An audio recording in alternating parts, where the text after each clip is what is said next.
Ladies and gentlemen, the WRT Boxing Show with Mr. A post-fight recap number 40 will begin shortly.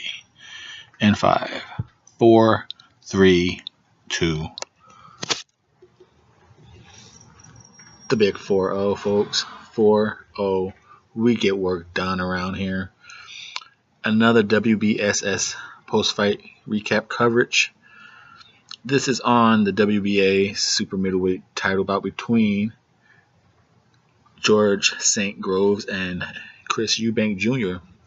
Now, George Groves won it very impressively, and I do believe he took the IBO belt from Chris Eubank as well. Suffered a discolorated shoulder in the 12th round. I don't know how it quite happened. From what it seemed like he just threw a punch and Chris Eubank came under and bumped his arm out. And he tried to fight real hard. He was stunned for a one-arm fighter in the last about minute and a half or 2 minutes. And the way and the pressure that Chris Eubank Jr. was putting on him, Chris Eubank Jr. tried to finish him in that 12th round. Big balls to George Groves because he held his own for one arm against a guy who was trying to knock his block off with two. So let's give a thumbs up for the George Groves effort in that final round. And again, this is your show, folks. I'm just the host. New viewers, please become new subscribers. And as I said at the end of the Devin Alexander fight, big appreciation to all those who have subscribed during this weekend. This show has been stuck at 266 for a long time. During this coverage, these fight coverages over this weekend, you guys jumped it up to 278. I really appreciate that. I really do. So thank you guys.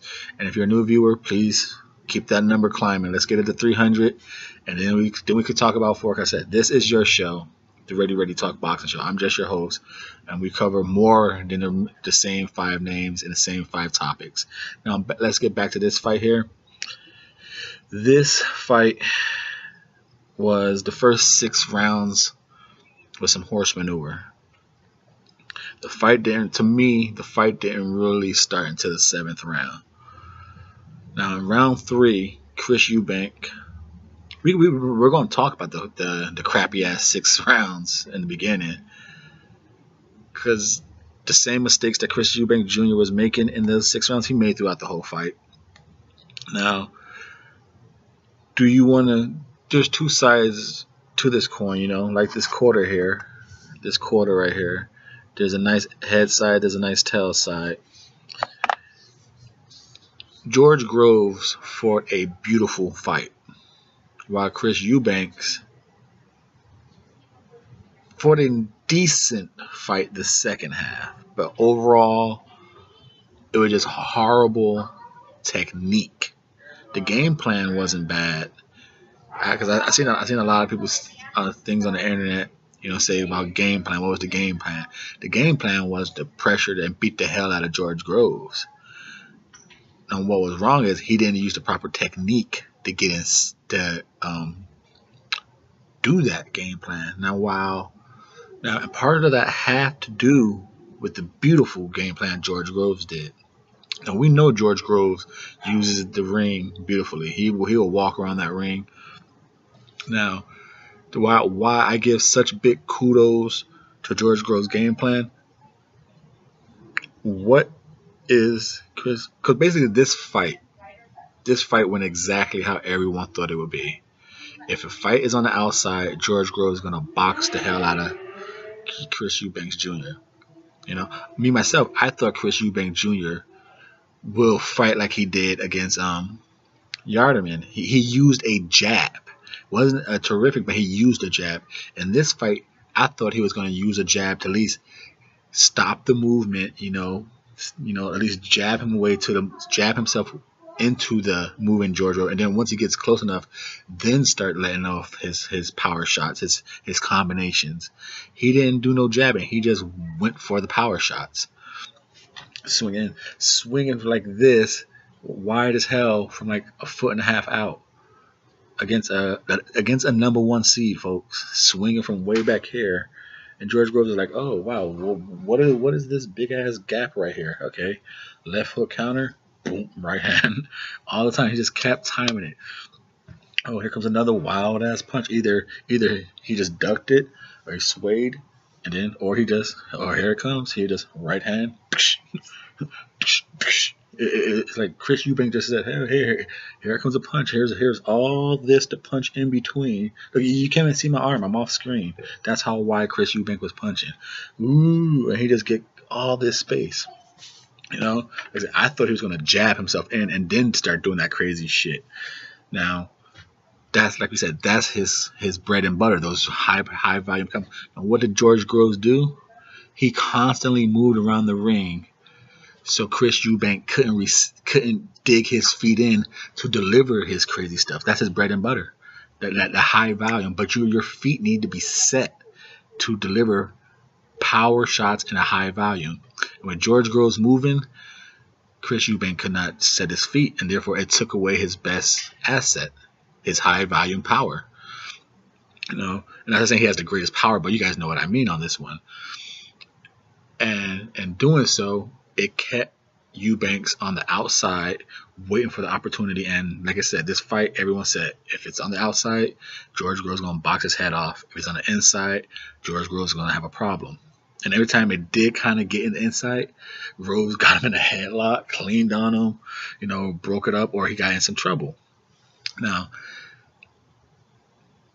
I feel sorry for Chris Eubank's cut, man. I know he's probably going to get a lot of slack.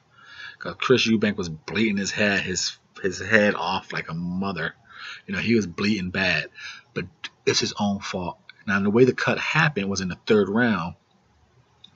You know, not jabbing himself in. Chris Eubank just came jumping in and headbutt right there. Start is a good gash right here. So the cutman's trying to work it. But the whole fight, Chris Eubank kept doing the same thing. He never jabbed himself in. He just kept swinging with his awkward footwork. Like I said, he didn't even try and like scoot in. He had jump in from a distance and do another headbutt and kept rubbing that head. So every time the cutman tried to work that cut, here comes Chris Eubank lunging in, headbutting again, busting the cut open again. So the cutman's probably going to get a lot of slack, but I feel Eubank Jr. didn't do him any justice in trying to prevent the cut. You know, he didn't have his hands up. He wasn't jabbing himself in. He's always lunging and doing more headbutts. Like I said, that happened in the third one. And a cool little moment to just show how much he was lunging in was in the fourth round. I believe it was fourth or fifth round. He did some wild ass lunges and ducked one. You know, missed the second. And George Groves just looked down like, dude, what are you doing, bro? what are you swinging at? It's a real quick moment, talking shit. Like I said, the first 6 rounds was trash, because that's all it was. Eubanks swinging like horribly, like no, it's like your little brother is pissed off trying to beat the big brother. Leave me alone, you know. And that's where he was swinging, you know, because Eubanks was the littler man. And in round 7, he started to get I don't know if you want to say lucky or just a little more better with the timing, because once in a while he started catching George Groves with some of those punches. But it's at 7, 8, 9, 10, 11, 12.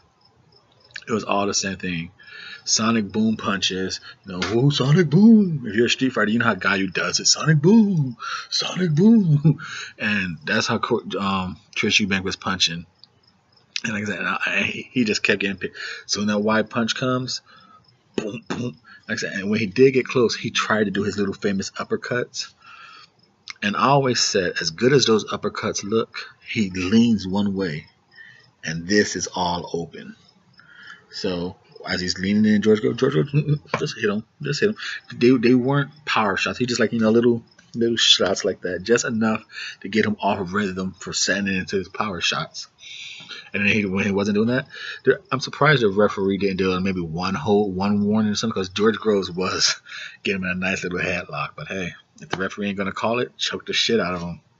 Cause you can see on some he just grabbed it, and some he actually just kind of like, motherfucker, you know. So, but it was a clear domination win. And then, like I said, before we end this, because the fight was really easy to say, on the 10-minute mark, thank you guys, new viewers, please become new subscribers. But that 12th round effort by George Groves with one arm, you could just see, you saw that lump, in that shoulder.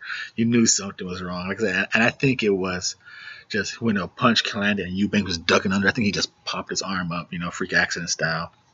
Now, before we go, there was no knockout of the, like I said, for February's nominations. All these fights on the 17th and 16th, no one became a nomination, but I think we might have got February's disappointing fighter of the month, Chris Eubank Jr. Leave a comment down below. Is he February's disappointment of the month? Thank you for your support. And again, if you're a new viewer, this could be your first little question for thee, because I'm right here on Double RT Boxing. I do have questions for thee, little segments. New viewers or remaining welcome back subscribers. The question for thee is Chris Eubank Jr. February's disappointing boxer of the month. Leave a comment down below. And thank you for tuning in. See you on the next one.